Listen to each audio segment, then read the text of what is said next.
Shalom, saudaraku yang dikasih Tuhan. Berjumpa lagi di dalam Renungan Harian GKI Sangkrah, tepat pada hari ini, hari Kamis tanggal 15 Juni 2023. Mari saudara, saya mengajak setiap saudara dimanapun saat ini saudara berada.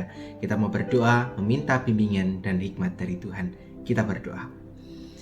Ya Tuhan, Allah yang penuh dengan cinta kasih, kami sungguh bersyukur Tuhan terus melindungi kami. Bahkan di dalam istirahat kami, Tuhan terus menjagai dan mencurahkan kasih-Nya pada setiap kami. Maka kami, sebelum memulai setiap aktivitas kami mau bersama-sama merenungkan firman-Mu. Biarlah firman-Mu ini boleh menguatkan dan meneguhkan setiap hati kami. Terima kasih ya Bapa, di dalam nama-Mu kami boleh berdoa dan mengucap syukur. Haleluya, amin. Saudaraku yang dikasih Tuhan, tahukah saudara asal mula mengapa di gereja ada sebuah peraturan yang mengatakan sebelum beribadah jemaat dimohon untuk menonaktifkan atau men-silent smartphone-nya?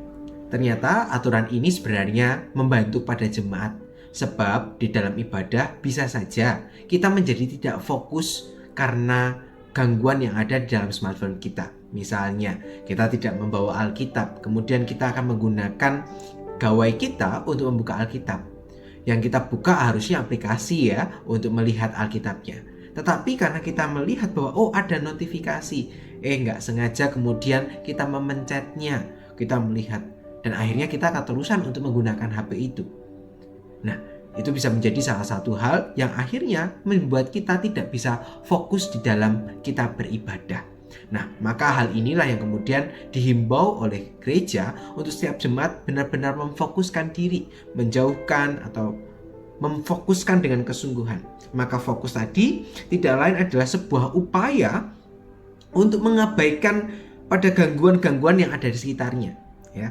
Dengan kita menitik beratkan pada satu hal yang dituju. Dalam kisah ini kita memfokuskan diri kepada ibadah, ya.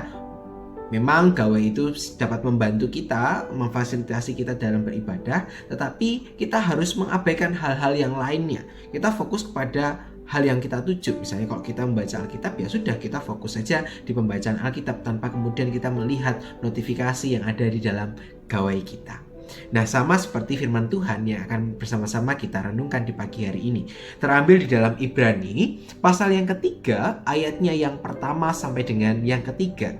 Ibrani pasal yang ketiga ayat yang pertama sampai dengan yang ketiga, demikianlah firman Tuhan. Sebab itu, hai saudara-saudara yang kudus, yang mendapat bagian dalam panggilan surgawi, pandanglah kepada rasul dan imam besar yang kita akui, yaitu Yesus, yang setia kepada Dia yang telah menetapkannya, sebagaimana Musa pun setia dalam segenap rumahnya. Sebab ia dipandang layak mendapat kemuliaan lebih besar daripada Musa, sama seperti ahli bangunan lebih dihormati daripada rumah yang dibangunnya. Nah, saudaraku yang dikasih dalam Tuhan, firman ini mengajak setiap kita untuk fokus, untuk percaya hanya kepada Kristus Yesus. Maka bagian ini sebenarnya sang penulis ingin mengungkapkan kepada jemaat yang dia tuju gitu ya. Ia ingin memperlihatkan bahwa Yesus itu kedudukannya lebih tinggi daripada Musa. Maka pada bagian ini sebenarnya sang penulis ingin mencoba memperlihatkan tulisan ini kepada orang-orang Yahudi. Sebab ada Musa di bagian situ gitu ya. Musa ini adalah seorang tokoh yang besar di dalam perjanjian lama yang sangat dihormati oleh orang-orang Yahudi. Maka pada bagian ini sang penulis mencoba untuk membandingkan siapa Yesus dengan siapa Musa. Dikatakan di dalam pembacaan kita bahwa Yesuslah yang lebih layak untuk mendapatkan kemuliaan. Sebab di sana dikatakan bahwa ahli bangunan yang membangun rumah Allah itu adalah Yesus gitu ya. Sedangkan Musa, dia tidak lain adalah bagian dari bangunan yang sedang dibangun oleh sang ahli bangunan tersebut. Itu tertulis di dalam ayat yang ketiga dan keempat. Maka secara tidak langsung sang penulis ingin mengatakan bahwa surat Ibrani ini mengajak setiap kita untuk memfokuskan diri kepada Kristus. Maka hidup yang kita jalani juga harusnya mencerminkan akan kasih Kristus. Maka pada bagian ini orang-orang Yahudi disadarkan bahwa kedudukan Musa memang penting, tetapi kedudukan Yesus justru jauh lebih penting. Sebab Musa ada di bawah karya yang dilakukan oleh Yesus, dan Yesuslah yang harusnya layak untuk mendapatkan kemuliaan. Nah, saudaraku yang terkasih dalam Tuhan, apa yang kemudian ingin firman Tuhan ajak kepada setiap kita untuk renungkan?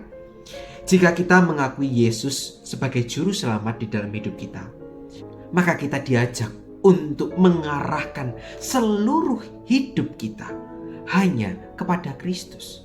Hidup kita dipakai untuk menjadi perpanjangan tangan kasih Allah bagi dunia. Contohnya, dengan kita peka terhadap panggilan yang Tuhan berikan pada setiap kita. Setiap kita hadir dalam dunia ini kan punya peranan masing-masing. Maka justru peranan-peranan itulah yang harusnya dimaksimalkan.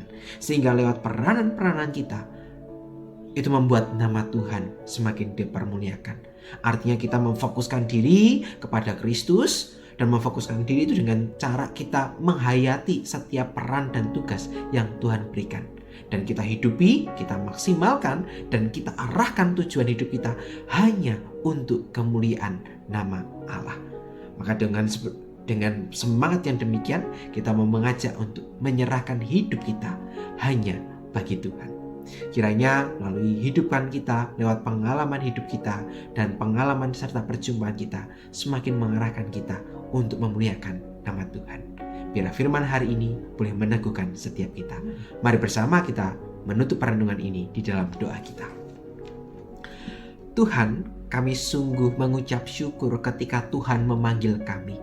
Kami menyadari bahwa Tuhan mengutus kami untuk berkarya di tengah dunia ini. Tuhan memakai setiap kami menjadi perpanjangan tangan-Mu untuk mewartakan cinta kasih di tengah dunia ini. Maka dengan kesadaran ini kami tahu bahwa kami tidak mampu ketika kami berjuang sendirian. Biarlah kasih-Mu, biarlah Roh Kudus-Mu menaungi atas setiap kami, sehingga firman-Mu ini dapat kami lakukan hari lepas hari. Berikan kami kekuatan Tuhan untuk kami boleh melakukan kebenaran firman-Mu. Di dalam nama-Mu kami boleh berdoa dan mengucap syukur. Haleluya. Amin. Saudaraku yang dikasihi Tuhan, demikianlah perenungan kita di hari ini. Selamat melanjutkan aktivitas. Selamat berkarya bersama dengan Tuhan. Kiranya kasih Tuhan selalu beserta dengan kita. Sampai jumpa. Tuhan Yesus memberkati saudara.